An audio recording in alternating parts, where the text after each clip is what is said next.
Salut à toi, j'espère que tu vas bien. Alors, je commence cette vidéo simplement en te remerciant si tu as répondu à mon email de la semaine dernière. Tu sais, j'avais fait un sondage pour savoir ce que tu faisais ou ce que tu voudrais faire comme boulot en tant que freelance évidemment, community manager, développeur, graphiste, etc.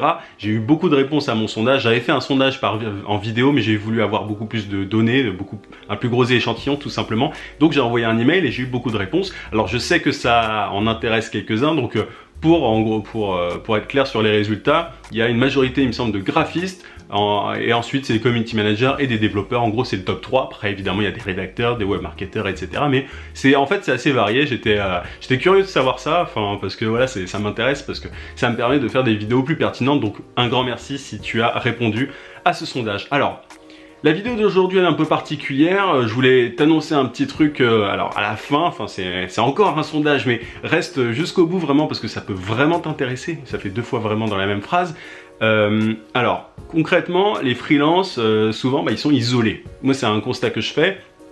Il y a beaucoup de freelances qui se sentent seuls, d'où la création d'espaces de coworking. Hein, tu sais qu'il y a, moi rien que dans mon quartier à Paris, alors je suis vers Bastille, il y a, je sais pas, 3 peut-être espaces de coworking dans les environs. Enfin, c'est assez impressionnant. Donc voilà, bon, ça montre un petit peu que les gens ont besoin de bosser entre eux, se rapprocher un peu d'autres gens qui ont le même statut. Bref. Et quand je vois, tu sais, les plateformes pour freelance. Au final, ce que c'est, ces plateformes-là, c'est un endroit où on met en concurrence les freelances entre eux. Pourquoi est-ce que je dis ça? Simplement parce qu'on invite les gens à donner un prix. Et derrière, les clients choisissent en fonction du prix. Donc les gens ont automatiquement, alors tu sais, je le dis souvent, c'est pas du tout, j'en parlais d'ailleurs cette semaine dans une vidéo, mais c'est pas du tout ce que je préconise, mais voilà, du coup, un petit peu automatiquement, les gens font une espèce de course au prix le plus bas, donc ils se concurrencent au niveau du prix. Et du coup, forcément, il n'y a pas vraiment de solidarité entre les auto-entrepreneurs, entre les freelances de manière générale. C'est un peu chacun pour sa gueule et je trouve ça vraiment dommage. Il n'y a pas une plateforme, je trouve, qui encourage les freelances à être un petit peu solidaires, à bosser ensemble. Enfin, c'est vraiment... en fait, ça arrange cette désunion, entre guillemets, je sais pas comment on peut dire ça, mais le fait que les freelances ne soient pas soudés, ça arrange beaucoup de plateformes qui, du coup, peuvent faire leur beurre du coup, forcément, en invitant des gens qui cherchent des freelances sur leur plateforme, en leur disant, vous allez trouver des freelances au meilleur prix, vous allez voir, c'est génial, en plus, ils sont ultra disponibles et tout. Alors, moi, je crois que je te l'avais déjà dit, mais ça m'est arrivé, du coup, dans certains cas, de voir s'il y avait des freelances qui étaient disponibles pour certains trucs. Et c'est impressionnant à quel point les gens répondent vite et tout, enfin c'est bien, c'est vachement cool, c'est ce qu'on attend d'ailleurs, mais tu vois qu'il y a une vraie disponibilité, pardon, j'arrive plus à parler, des freelances et ça montre du coup à quel point la concurrence est rude.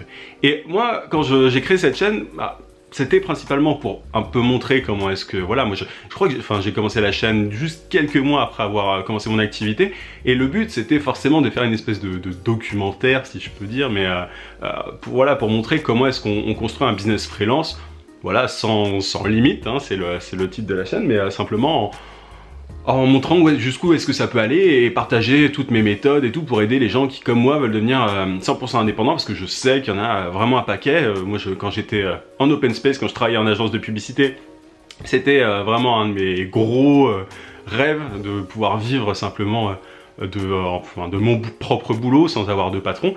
Et du coup, voilà, j'ai créé cette chaîne pour aider, donner des techniques, parler de la mentalité, voilà, simplement pour aider les gens à atteindre cet objectif-là. Et là, aujourd'hui, je me dis, je me rends compte que vraiment, il y a un truc qui me déplaît fortement, c'est ça, c'est le fait que les gens ne sont pas solidaires. Alors, tu vois, un community manager et un autre community manager, un community manager A et un CMB, ils peuvent se dire qu'ils sont en concurrence, mais simplement quand ils sont généralistes. Moi, je dis régulièrement qu'il faut se spécialiser. Et tu vois, un CM qui est spécialisé, je dis n'importe quoi, mais dans les, je sais pas moi, dans les hôtels, et un CM qui est spécialisé dans la nourriture, ils sont pas concurrents. Et c'est là qu'ils peuvent être ultra complémentaires. Et du coup, tu as intérêt à te spécialiser et aller dans l'ultra niche, justement, parce que derrière, tu pourras peut-être trouver des gens qui, comme toi, auront une spécialisation différente, mais qui feront le même boulot, et vous pourrez vous entraider. Et ça, c'est vraiment... je pense que ça... moi, c'est vers ça que je veux tendre, et voilà, j'ai envie de diriger un petit peu la chaîne vers ça.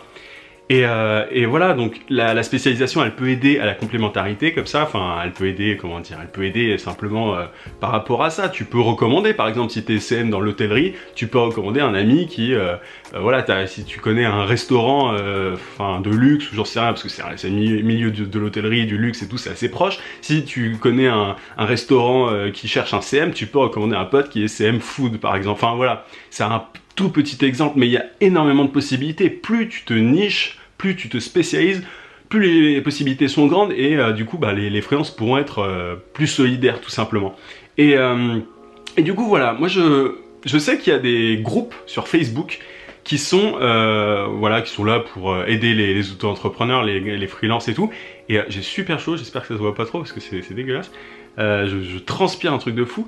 Et donc voilà, il y a des groupes qui sont créés, mais en général c'est vraiment pourri quoi. C'est des groupes, enfin il y en a des biens, mais souvent c'est des gens qui se plaignent ou alors qui, enfin c'est pas très intéressant. Et moi depuis quelques temps je réfléchis à ça, c'est créer un groupe pour les freelance hackers. Moi j'appelle ça un peu comme ça, parce que ce que je propose finalement sur la chaîne c'est du freelance hacking. Je te propose pas, dans le sens où voilà, c'est un nom sexy évidemment, mais ce que je veux dire par là c'est que je propose pas des méthodes pour trouver des clients très traditionnelles. J'essaye vraiment de t'apporter des moyens un petit peu bah, que les autres n'utilisent pas, simplement parce que voilà, il faut se sortir un peu de cette masse là pour avoir des plus gros clients. En tout cas voilà, moi d'ailleurs j'ai un rendez-vous cet après-midi, donc je me dépêche de faire cette vidéo, mais voilà, bref, j'essaie de t'apporter tout un tas de méthodes, etc. Avoir une approche très différente de la majorité des freelances.